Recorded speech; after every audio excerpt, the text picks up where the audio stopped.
So, to start, I'd like to talk about self-compassion.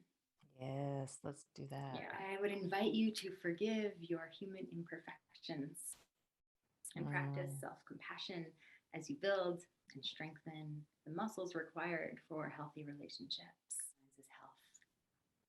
And so, when you think about self-esteem, the first thought for me is always to find my center, mm, remembering that I literally cannot be less than or better than anybody else.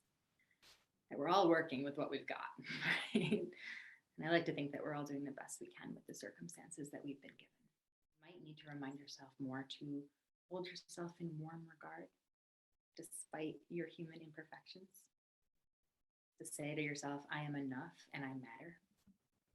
This is the belief that we have an inherent worth simply for being a living human being. That's having healthy self-esteem, and paying attention to yourself actually is another piece to how you might enter the holidays, using self-regulation, yeah, to really notice where you are from the lenses of boundaries and self-worth.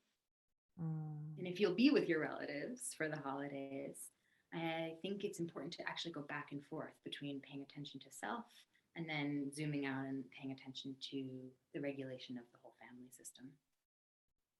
Try not to get too caught up in either, but being able to be an observer gives us choice in how we get to respond. So if someone this holiday season says something that's not true to you, don't let it into your heart. Recognize that the way someone else feels or acts cannot define who you are. So you could say to someone, I recognize that your intentions are loving, that you want to have a good relationship with me, but I need to share with you that the impact that you have on me is not always that. Would you be willing to hear more? I love So, to prepare yourself for the holidays and any potentially difficult scenarios, I would encourage you to imagine a circle around you of your fiercest supporters. mm, They don't have to physically be there with you. You can call them in your mind. And maybe you reach out to them directly. Reach out to those people who get you, to those who have your back and to support you no matter what.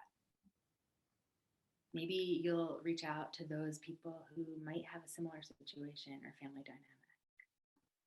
Call in your team, both literally and energetically.